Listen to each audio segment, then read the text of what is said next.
तो जय श्याम राधे दोस्तों, कैसे आप सब लोग। तो आज का ब्लॉग करते हैं अब हम शुरू। तो अभी हम पहुंच चुके हैं सरकारी अस्पताल। अभी बज रहे 3:30। जैसे आपको मैंने लास्ट ब्लॉग में बताया था कि भाई के कॉर्न का ऑपरेशन होने वाला है, तो आज वो डेट है। तो उन्होंने कहा था कॉल करके आना, तो भाई ने उन्हें कॉल नहीं किया। वो यहाँ पहुँच गए। यहाँ आने के बाद पता चला कि भी वो ओटी में। तो अभी हम जिस हॉस्पिटल में थे यहाँ पर बिल्कुल सन्नाटा है दोस्तों, लग ही नहीं रहा कि हॉस्पिटल है। हाँ पता चल रहा है क्योंकि एम्बुलेंस वगैरह खड़ी। तो जब मैं अपना ब्लॉग शूट कर दी उसी समय मैंने एम्बुलेंस को आते हुए देखा, तो फटाफट दौड़ते हुए मैं एम्बुलेंस के पास पहुंची। तो मेरे भाई ने बताया कि इसमें कोई डिलीवरी वाला केस है, तो मैं बड़ा खुश हो गई। उसके बाद जब मेरे इंतजार किया, तो इंतजार करने के बाद देखा कि एक बुबू है जो बहुत ज़्यादा बीमार तो नहीं है, पर उनको सांस की परेशानी है, पर उनके सारे बच्चे उनको हॉस्पिटल लेकर आ चुके थे क्योंकि उनके लिए वो बहुत मेन फैमिली मेम्बर है, इसीलिए तो सब उनके साथ थे। और उसके बाद फिर हमारे ओटी वाले से का कॉल आ चुका था कि आप तीसरे मंजिल में फटाफट पहुंच जाइए, मैं इंतजार कर रहा हूँ। तो हम पहुंच चुके थे। फाइनली दोस्तों 4:05 हो चुका है और नीरज जा चुका है अपने ओटी यानी कि ऑपरेशन थिएटर में जा चुका है। डरने की इतनी बड़ी बात नहीं, खाली कॉर्न है यानी कि कीड़ी का ऑपरेशन है, जस्ट हो जाएगा। पर तो देखते जब वो बाहर आएगा तब पता चलेगा कि होता क्या है। जैसे मैंने कोशिश करी कि छोटा मोटा कैप्चर कर लूँ, मैंने कर लिया है, आप लोगों को मैं दिखा दूँगी। बस आई होप वो ठीक ठाक से बाहर आ जाए। और किरण का तो 3-4 बार फ़ोन हो गया कि कब आएंगे कब आएंगे कब आएंगे। तो चलो अच्छी बात है कि कॉर्न का ही ऑपरेशन है। तो फिलहाल आई होप सब ठीक ठाक हो जाए, वो जल्दी से बाहर आ जाए। तो अभी मिलते, मैं आपको अभी बताऊंगी कि सारी अपडेट्स मैं भी आपको देते रहूँगी। तो आप मेरे साथ इस वीडियो में कंटिन्यू बने रहना।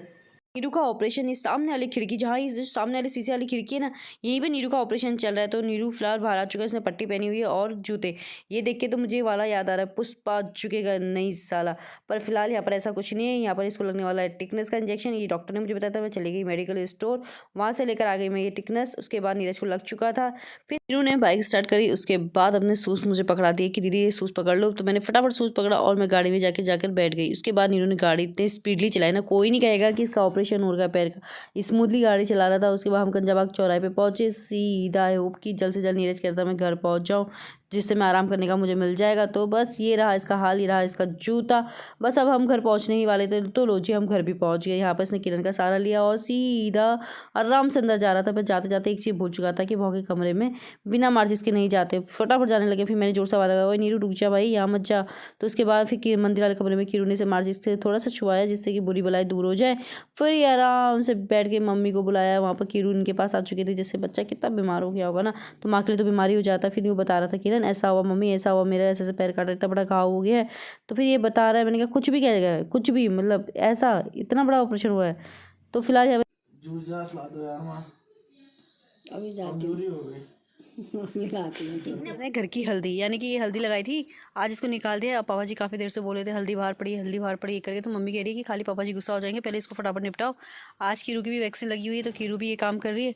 तो मम्मी तो बड़े ध्यान से कर रही है सारा काम। तो ध्रुव बाहर जाने को तैयार हो चुका है, यानी कि इसे कंबल से इसी तरीके से रैप कर दिया। तो चलिए बाहर लेके जाते देखते।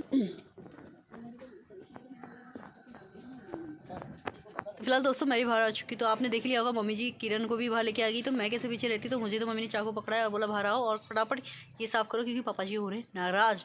तो इसीलिए फटाफट हम इसको निपटाते हैं, फिर हम अंदर जाते हैं, फिर देखते हैं, फिर हम आपसे मिलते हैं। मैंने घर की हल्दी यानी कि ये हल्दी लगाई थी, आज इसको निकाल दिया। अब पापा जी काफ़ी देर से बोले थे हल्दी बाहर पड़ी, हल्दी बाहर पड़ी करके। तो मम्मी कह रही है कि खाली पापा जी गुस्सा हो जाएंगे, पहले इसको फटाफट निपटाओ। आज कीरू की भी वैक्सीन लगी हुई है, तो कीरू भी ये काम कर रही है। तो मम्मी तो बड़े ध्यान से कर रही है सारा काम। तो जैसा आपको पता है मेरे कमर में बहुत ज़्यादा दर्द हो रहा है, तो मम्मी जा रही है पीछे साइड आग का पत्ता लाने के लिए, जिससे मेरे कमर में थोड़ा सा आराम हो पाए। जोड़ी होनी चाहिए तो ऐसी, यानी गौरी और नंद सास की जोड़ी सबसे कमाल की जोड़ी है मेरी नज़रों में। तो हमारी सबसे कमाल की जोड़ी है क्योंकि हम लोग एक रिलेशन हमारा अलग है, बट हम दोनों में जो प्यार है ना, टच वुड किसी की नजर ना लगे, बिना कहे एक दूसरे की चीज़ें समझ आते हैं। आज कीरू को लगी है वैक्सीन और मेरी कमर में बहुत बुरा पेन हो रहा है। दोनों बेचारे जबरदस्ती यहाँ पर लगे हुए। इन्होंने बना दी है सब्जी और इनके साथ थोड़ी बहुत मैंने हल्की फुल्की मदद कर दी है, वो तो कीरू को पता है। तो अभी मैंने बना दी कॉफ़ी। अब मैं दिखाती हूँ कीरू के लिए मैंने कौन सी कॉफ़ी बनाई है। ये रही कीरू की कॉफ़ी। कॉफ़ी नहीं पीती, पर जबरदस्ती आप मेरे कहने पे कीरू को इसमें कॉफ़ी दी है क्योंकि मैंने बनाई है। ये मेरी हो गई, ये भाई जी की हो गई, ये माता जी की हो गई।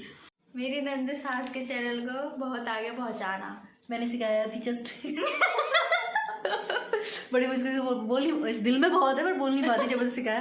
तो दोस्तों हम जा रहे हैं चाय पीने के लिए। भाई अभी भाई की भी एक बात बताऊंगी। तो पहले हम फटाफट अंदर पहुंचते हैं, देखते हैं उनका क्या रिएक्शन रहता है चाय कॉफ़ी को देख के। पापा से उस समय हमारी क्या शिकायत कर रहा था, क्या कहता पापा जी से उस समय? कुछ नहीं। तो नीरज पापा से क्या कहता दोस्तों, वो तो चलो छोड़ो, हम बाद में कभी और बता देंगे। अभी पता है यहाँ पर क्या बातें चल रही है। नीरज अपने मतलब हॉस्पिटल के अंदर की बातें बता रहा है कि मतलब क्या चार्जेबल था, कैसा था, क्या मोमेंट हुआ। तो पापा उसकी बातों में कितना हंस रहे, जरा आगे देखिए आप। मैंने कहा था जब हो गया तो उसने सोचा 200 दे ही रहा करके, वहाँ वो पहाड़ी था ना वो डॉक्टर के नीचे वाला, बोले एक तो हो ही रखा, बोले और भी काट दे रहा हूँ तेरे यहाँ ना दूसरा वाला भी, वो बोले अंदर ही काट कुट दिया। बोले ला ला ला। मैंने कहा यार मैंने कहा मैं तो बेरोजगार हूँ। मैंने कहा 100 रुपए हैं। ऐसा जो क्या कहा, अरे मुंह बना दिया हमने। अजीब ही कर दिया। तुमको मजा डॉक्टर न जो डॉक्टर थे कुमरे बोल। हाँ जैसे हमें इसने तो 100 रुपए दिए कुमरे बोल। डॉक्टर से कह रहे थे 100। बताओ। अरे एक लड़की से 1000 रुपए लिए थे, उसके हाथ का कुछ था, वो बेचारी झंगैया से आई ठहरी। मेरे से पूछे तुमने कितने? मैंने कहा मैंने तो 100 ही दिए।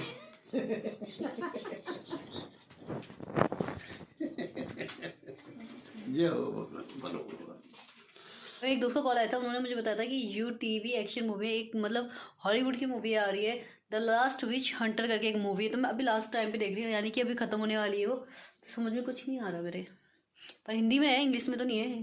तो फिर भी मतलब अभी समझने की कोशिश कर रही हूँ, कुछ आ नहीं रहा। पर ये जादू ये विच मतलब बोले जाता तो हमारे पहाड़ी भाषा में बोलते जा जादू टोना वाली पिक्चर ठहरी है। तो फटाफट ये मूवी देखती हूँ, उसे कंप्लीट करती हूँ, फिर उसके बाद में क्यों के पास जाती हूँ। तो पहले अभी तो मूवीज़ कंप्लीट करी। पापा बेचारे आए थे न्यूज़ देखने के लिए, कुछ नहीं बोला, चलती है पापा जी भी। तो फिलहाल दोस्तों मैं मूवी देखते देखते मुझे नींद आ चुकी थी, तो मैं वहीं पे सो चुकी थी सोफे में। तो फिर उसके बाद मम्मी लोग आए तो डिनर करने के लिए बुलाया था, तब मैं जाके मेरी नींद खुली। उसके बाद मैंने फटाफट डिनर किया, उसके बाद मैं फटाफट अपने बेड पे आई। तो बेड पे आते ही मैंने जैसे एडिटिंग स्टार्ट किया तो मुझे नींद आ गई और मैं सो गई। तो फिलहाल अभी मैं इस ब्लॉग को एंड करती हूँ। तो कल फिर मिलती हूँ मैं आपसे एक नए ब्लॉग के साथ। तब तक अपना ध्यान रखिए, खुश रहिए, मुस्कुराते रहिए और मिलते हैं हम आपसे नेक्स्ट ब्लॉग में। जय श्री राम।